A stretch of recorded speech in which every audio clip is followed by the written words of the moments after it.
সবুজ পাতার আড়ালে গাছে গাছে থোকাই থোকাই ঝুলছে লিচু। যশোর সদর ও বাঘারপাড়া লিচু চাষের জন্য বিখ্যাত। যশোরে হাজার হাজার লিচু গাছ রয়েছে, যেখান থেকে সরবরাহ হয় রাজধানী সহ সারা দেশে। তবে চলতি মৌসুমে পর্যাপ্ত বৃষ্টি না হওয়ায় কমেছে লিচুর ফলন। এতে বাগানীরা তাদের লভ্যাংশ নিয়ে রয়েছে শঙ্কায়।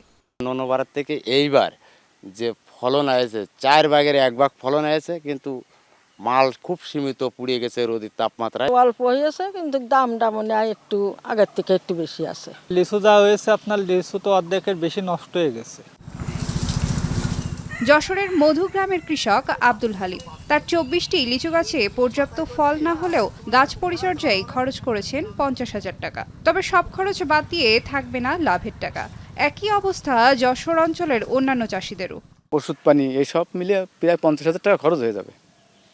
তাতে করে দেখা যাচ্ছে যে অল্প সীমিত কিছু হয়তো থাকতে পারে। এইবার লিচু 7-8টা গাছে আইছে, তখন ওই 1-1.5 লাখ টাকা মতো ওদের বিক্রি হতে পারে। ব্যবসায়ীরা জানান, পাইকারিতে মানভেদে প্রতি হাজার লিচু বিক্রি হচ্ছে 2 থেকে 5,000 টাকা পর্যন্ত। কারণ এবছর বাজারে লিচু অনেক কম উঠেছে। এত স্বাদ এই লিচুর বলার মতো না। অন্য যেখানে যে লিচু হয় তার থেকে আমাদের যশোর লিচু অনেক ভালো। এই বছর কাস্টমার বিভিন্ন দূর দূরান্তের লোক আসতেছে এবং মনে করেন যে প্রচুর দাম, বড় বড় জায়গায় সব জায়গায় যায়। এবছর জেলায় 641 হেক্টর জমিতে লিচুর আবাদ করা হয়েছে। এজন্য ফলন বাড়াতে মাঠ পর্যায়ে কৃষকদের বিভিন্ন পরামর্শ দেওয়া হচ্ছে বলে জানান কৃষি কর্মকর্তা।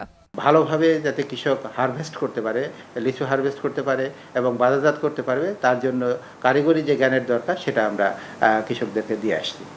জেলায় এবার 5,400 মেট্রিক টন লিচু ফলনের সম্ভাবনা রয়েছে, যার বাজার মূল্য হতে পারে অন্তত 54 কোটি টাকা। এখন যশোর।